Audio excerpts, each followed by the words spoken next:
Welcome to the REthink Sales Show. My name is Derek Kelly. I am joined by Jim Shorkey. And Jim, I was thinking recently about my worst sales experience. How you can be the greatest salesperson on the planet. Let me tell you about it, and then you can react. So I remember we went to this timeshare meeting, okay? And what it was, hey, if you sit in this meeting for 2 or 3 hours, we'll give you a few nights of vacation. I thought, great. My wife and I, we just had a son. Sounds like a phenomenal idea. They go through this whole mathematical formula where, hey, how often do you vacation every year? And we didn't vacation that much at that time. So we said 1 week, and they go through the room and they'll say, okay, Jim, how much do you and Amy vacation? And they get this formula going where they show you like, hey, this makes it worthwhile. So we sat down with the salesperson and they said, this seems like it would be a good fit for you. And I thought, I don't really know. We don't vacation that much. And so we said, no, we'd like to politely decline. We're not really super interested. And they said, okay, let you talk to our manager. So they brought one more person out. And he said, hey, what are your reasons why you'd want to vacation more? And my wife said, hey, I'd like to vacation more so we have more time together. And I'd like to vacation more so our kids could have more experiences. And That's a great question, by the way. Yeah, that's a great question. It's a really good question. I like that question, yeah. It's a really good question. And we just weren't sure we wanted to do it. And so I remember him asking me, hey, if your wife is interested in all these things, why are you saying no? Why are you not interested? And I said, it just doesn't, it was a decent price, probably $40,000, $50,000 for some vacation timeshare over time. And it just felt like a lot to maintain and upkeep. And his question to me was, if your wife is interested in this, why are you saying no? And I remember thinking in that moment, man, am I leading poorly? Am I a bad husband? What am I doing wrong? Right. And I remember stopping and thinking, I want to make a decision that's good for both of us, right? And he was like, vacation gets you time together.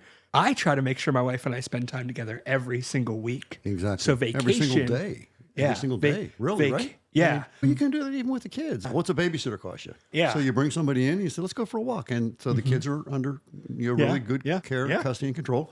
And you go off your walk. And let's be careful, folks, that when we look to go do things outside of ourselves, you don't have to go outside yourself. You can do it within yourself. Amy and I, as an example, we play Scrabble every night, virtually. And last night we played, we ran on it. We didn't have much time. We only played one game. I lost, by the way. And it's just wonderful time together. And it's a half an hour to play a game, roughly. And we talk and tease and kid, but we're together. Yeah, you're doing something together. It doesn't take... Like I can go out, we do what we call a coffee celebration. We get our coffee, we go out, we sit in the sun, vitamin D, very good for me. I'm sitting there, the sun is, what was I doing when you showed up today? You were sitting there in the sun, soaking it up. Now Amy's not here, Amy's playing golf. So she's playing golf and we have our podcast today. But the bottom line is we can sit and drink a cup of coffee and enjoy each other's company and stay in tune with each other without buying a timeshare. Going on. So continue your thought. I interrupted. Yeah, and so he was saying, hey, vacation will get you more time together. And I blew his mind where I was like, we try to do this as a lifestyle. Thank you. Not just as a once a month or once a year, twice a year get together. And so they kept bringing out the next person and the next. I was like, how many people are we going to talk through? Oh, are you sure you guys really want this? It won't be that nice of a stay if we give. They were really trying to talk me out of the free nights and more into the package. Yeah. And eventually I just said, hey, we've come here. We've done what you've asked. Can we get our paperwork and go? And he looked at me, and I'll never forget this. It got me emotional. He said, there are two types of people in this world, people that are open-minded and people that are closed-minded. And sir, you're the latter. That's terrible. How dare you? How dare you? Yeah. Who made you the judge? Yes. And interestingly enough, in the Bible, it says, and I'm not a biblical scholar by any stretch, but it says, judge not lest ye be judged. Yeah. Jesus Christ said that. Yes. And it was the stoning of that lady, and they all ran. Yeah. Because they were all sinners. So, I mean, that's audacity. Okay, so continue. I don't like it. And so eventually they somehow got us into a small package of something. But I ended up going home that night. We were in Florida somewhere. And I remember laying there that night thinking, I think we made the wrong choice. We said yes to something small because I think my wife felt pressured to say yes, right? And we said yes to something small. But then I did the math, and I was like, actually, this ends up being like $20,000 or $30,000 over the next 5 years. I was like, that's a pretty big chunk for a vacation that we might use. And it was a company that maybe had 5 or 6 locations around the nation. So it wasn't like they didn't have locations everywhere. And that started to be the problem. And I remember looking into it. And if you wrote a letter to the state of Florida, because that's where we were, within 7 days you could get it canceled. And that was one of the best decisions I made in my life, was not getting us locked into this long-term thing that we really didn't know what it would look like. But I thought of your sales philosophy in that moment and thought of how you always want to meet people where they are. And I think those worst experiences remind me of somebody was watching one of our podcasts recently. They said, Jim, your sales philosophy is refreshing. I don't want to do trickery. If you want to buy my car, let's rock and roll. If you don't, I'm so happy and grateful that you stopped in today. And by the way, if you know anybody looking for a car or needing some help with service or whatever the case may be, anything car related, please keep us in mind. It is America, last time I checked. And we have the freedom of choice. And Derek has that freedom of choice, and he shouldn't be belittled. He was belittled. The nerve to say that you're not closed-minded. Right. That's an awful thing to say to anybody. Yes. So I'm not happy. Yeah. And I'm not going to do that. I'm not going to do that. Yeah, I've said this many times. You've heard me say this. Until the person's backstory, you can't judge. So he doesn't even know your backstory. He doesn't know why you're making the decisions you're making, doing what you're doing. He doesn't know. He doesn't know your financial situation. He doesn't know your debt to income ratio. He doesn't know the pressures that you're under because maybe there's going to be a layoff at work, or maybe you have some kind of a medical condition, or maybe one of your children do, or maybe your wife does. He doesn't know. And to have the audacity to tell you that, to put you into a segment of being closed-minded. Yeah. I'm telling you right now, ladies and gentlemen, that is total BS. Yeah. I'm not interested. If my people are doing that at the dealership, I don't like it. I'm not involved. I'm retired. And so I don't run it. I don't get involved.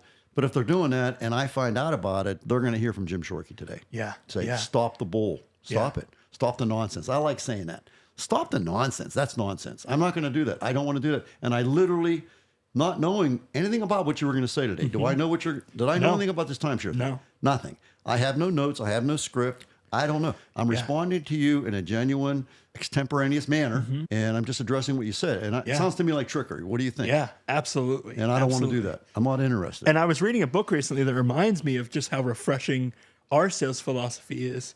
They were saying that we need to stop thinking about pitching and think more about sales as a conversation. They were saying a salesperson is a facilitator of next steps. And the role of the salesperson is really to figure out the buyers, the demand, and the supply. And if they meet, then there's a match. If they don't, then you kindly move someone on to the other place. We need to think sales more of a conversation and less of a pitch. So explain to me what a conversation is. We did it last podcast. Explain to me, please, what a conversation is. Right now, we're live. Explain to me, tell me what a conversation is in your mind. So a conversation is exactly what we had this morning. Hey, Derek, how are you? How's it going? Hey, Jess, how are you? How's it going? Like your top. That's a conversation. Yeah. But I need you to go deeper. Then you ask questions. Oh, come on. I want you to go really deep. Conversation entails a dialogue. Nope. I want you to go deeper. At the end of the day, a conversation involves listening. Yes. That's a conversation. So you're talking, I'm listening. I'm not waiting. I'm not thinking about how I'm going to respond. I'm not thinking about what my strategy is. I'm listening, okay? And in that conversation, I listen with these two guys right here, correct? Well, what else do I listen with? Your eyes. My eyes, because the vast majority of communication is nonverbal. So I'm listening with my eyes, and I'm watching for different cues, how the arms are positioned, how the voice tonality, are they shaking their head up and down, or are they doing this? There's all kinds of cues that the person will give you. They can't help it. We communicate nonverbally. And so I'm listening with my eyes, and I'm listening with my ears. It's called active listening. So I'm present. I'm very present. And I'm not going to use trickery to bring you my way. What I'm going to do is I'm going to listen to what you say, and what are your wants? What are your needs? And why are those important to you? And it may be at the end of the day that I don't have a solution for you. You want a white car for a whole lot of reasons that are valid. I don't have any white cars. I mean, I can't make a black car white. Now, maybe I can find you a white car. Isn't that refreshing? Let's see if we can find you a white card, not try to shove the black card down your throat using trickery. And by the way, I might say, I found you a white car and it's $10,000. Now, because the black car is in stock, I can save you $1,000 because we don't have to go through the journey of getting the car, paying somebody to go get the car. And of course, we're going to pay a few extra dollars to the guy where we're getting the car from and all that. So I would be willing to sell you the black car for $1,000 less than the white car. And you may say, you know what? Yeah. But that's active listening. But to tell, you say you want the white car and they say, what's wrong with you, Derek? Yeah, Why would you want a white car? say, That's the stupidest thing I've ever heard. Don't you realize that if you're in the snow, nobody's gonna be able to see you? What a dummy. You see what I'm saying? It's not my position to judge you. There's, who knows, maybe you want a white car because your dad always had white cars and it reminds you of your dad. Yeah. And I don't know that because I didn't ask, but it's an emotional issue for you. And so you really want a white car for whatever reason that would be. Yeah. Does that make sense? And that's what I love. People tell me as they listen to our podcast, and we're 80 plus episodes in now, the refrain I keep hearing is, wow, how you guys approach sales is refreshing. And that, I think, not that we're trying to be cutting edge and refreshing, I think we ultimately care about people. And I care about people. I was talking to a person yesterday. I will not name names here, but I was talking to this young lady. And when we were all said and done, I said, do you mind if I say one more thing? And she said, what's that, Jim? I said, I love you. And I said, this is not a come on. I love you. I really do. And I want to help you. And I want to give you the best possible advice today. I really do love you. And so at the Jim Shorkey Family Auto Group, our number one, most important goal, to love the customer.